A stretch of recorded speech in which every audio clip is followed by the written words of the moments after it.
If you're playing Marvel Rivals, here are some hero specific settings I definitely recommend you check out. And if you're new here, make sure to hit that subscribe button. We're so close to 10,000 subscribers, so let's get it done before the end of the year. For the first hero specific setting, we're going to be looking at Venom, and this also applies to Spider-Man as well. Firstly, we're going to head to settings, go to keyboard and combat, then where it says all heroes, we're going to click on that and scroll down until we see Venom. Once there, we select Venom, scroll down to the hero section of the settings. From there, we come to hold swing and easy swing. We're going to be wanting to uncheck the easy swing. Now you might be sitting here thinking, cool, why am I turning this off? Because turning off easy or auto swing also allows you to web zip, which you can't do with it turned on. Web zipping happens when you aim your web swing at a wall or a floor or at head level or below. Doing this makes Spider-Man or Venom pull themselves extremely fast towards the target location. This is extremely important if you want to be good at Spider-Man, as combining this with bunny hops lets him move faster than any other character in the entire game. And it also just allows for everything to be a lot more fluid. Now to change it for Spider-Man, we do the same exact thing we did as Venom. Go to settings, keyboard and combat, go to our select hero, go to Spider-Man. Once confirmed, scroll down to the hero tab, and instead of being called easy swing, it's labeled as automatic swing. I'm not really sure why they changed the name, but it's essentially the same exact thing. And there's one thing I recommend you being mindful of is sometimes these settings don't save to the next day, so I recommend whenever you launch the game to go ahead and check your settings. Now Moon Knight also has a hero specific setting that I highly encourage you to look at, and that being his hold to glide. So if you get into some situation and you feel really pressured, you might end up spamming your tactical button or the shift button if you're on mouse and keyboard, and essentially it would just be you opening and closing your glider as you're in the air.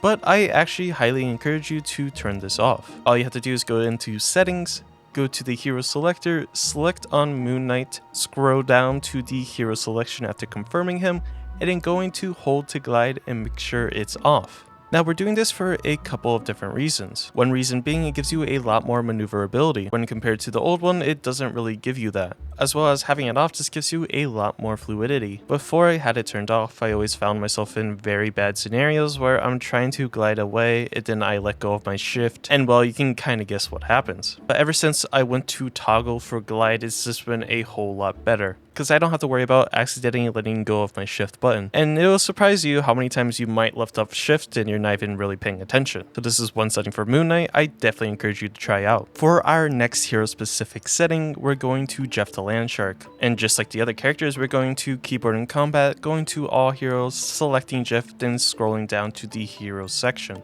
Now as you can see, Jeff has a hold to swim option, and I actually highly encourage you to try out hold to swim. If you come from other games that have some type of dive mechanic, then it kind of resembles that, and I find it a lot more intuitive than a toggle.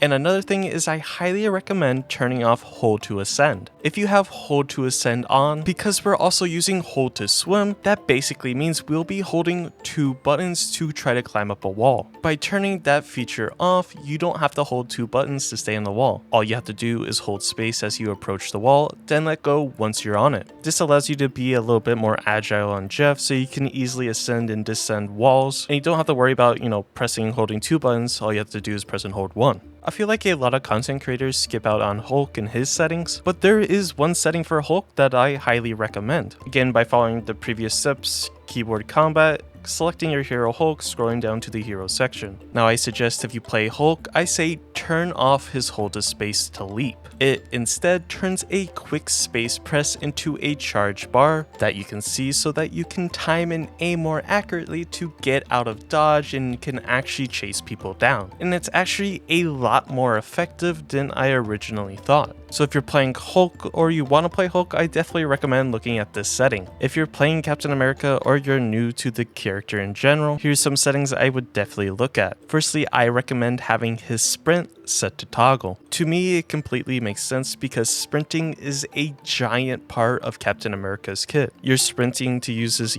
downward strike or whatever, and he has a sprint in his kit, so you might as well utilize it to its full effectiveness. Now, for whatever reason, when it comes to hold to shield, a lot of people have this off, so it's set to toggle. I mean, I completely understand why you would have this feature off. You don't have to put so much pressure onto your mouse or your controller, but honestly, I recommend putting your shield on the hold. For me personally, it allows me to switch between defense and offense a lot faster. And another thing is, besides looking just at the screen, I know when my shield is up or down because I know if I'm holding my right mouse click. By having this feature on hold, it just feels like it gives me a lot more control over my character, if you understand what I mean. Now there's 3 characters that have similar settings: Punisher, Black Widow, and Hela. Now in a way, these 3 characters have a different state they turn into. The first one being Punisher, where he summons his turret, sits in it, and controls it. You have Black Widow that scopes in with her sniper. Then you have Hela, who's in her standing form. Then you ulti, then you're in the goddess form or whatever. Now, if you have all of your settings set to default, you'll notice when you're playing Punisher or the other characters I mentioned, that when you're in your standing form, you will have whatever sensitivity you have selected. But the second you turn or transform into that other mode,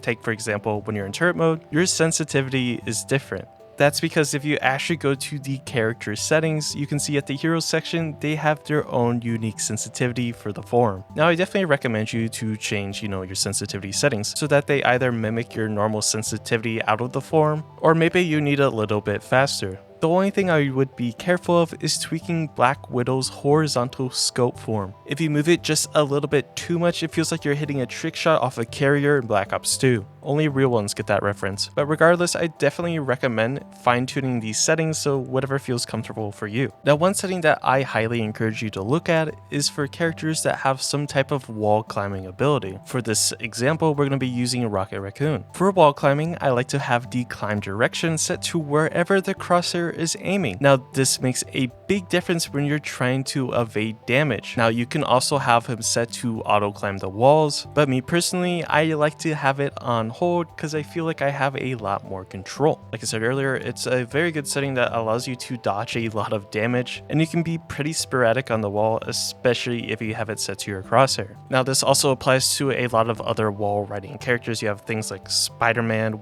Venom, and other characters that climb walls. Now there is one last setting that I highly encourage you, especially if you're a healer or support player, that you definitely need to have enabled. First things first, go to the keyboard in combat, select any healer. From there, scroll down to the hero section. Now by default, health bars should be on, but for whatever reason, if they're off for you, make sure they're on. Now there's a setting that I highly encourage you to put on. That setting being healing reticle feedback. It's off on default, and when it's off, you send out your healing orbs or, whatever your healing ability is for said specific character. And sometimes you might not know if you're healing the character or doing damage. This is extremely true for characters that have a damage and healing ability combined into one. But when I turn on healing reticle feedback, you can see as the healing orb goes, you can see the animation around my crosshair as the healing orb is hitting players. And as the orb gets ready to disappear, you can see that animation completely fills itself in. This tells you if you're actually healing players